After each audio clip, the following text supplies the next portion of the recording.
بچه امروز اومدیم با یه ویدیو آموزشی دیگه.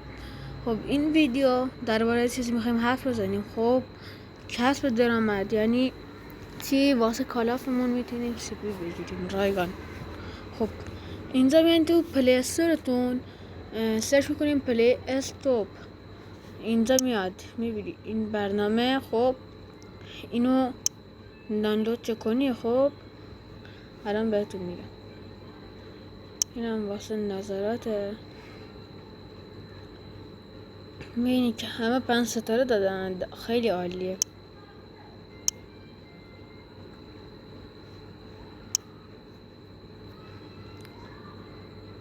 خب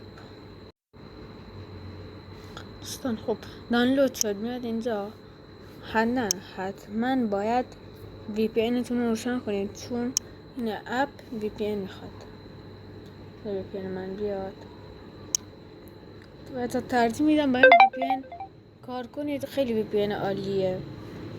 خب وی پی اینی که خب اومد، حالا بریم تو اپ.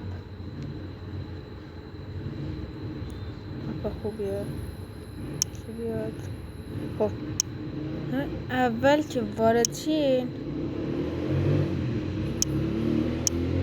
اینجا که نه،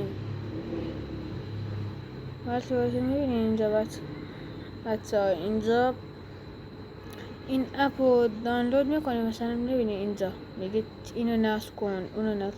این برنامه رو که نصب کنیم میاد بهتون کوین.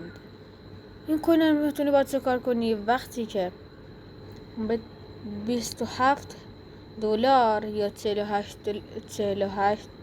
هزار کوین، اشتباه گفتم، به 48 هزار کوین میاید اینجا. خب این بالا قسمت بالایی کلیک میکنین، اینجا پیپل هست، اینو دیگه خودش برید میزنین روش، دیگه یه ردیم کدی بهتون میده. با اون دیگه میتونید برین سی پی بخرید. اون کدی که بهتون بده خودش نوشته چند دلار سی پی، چند دلار دیگه. این چیزا دیگه نصب کنید ولی حالش ببرید. تا ویدیو دیگر، خداحافظ.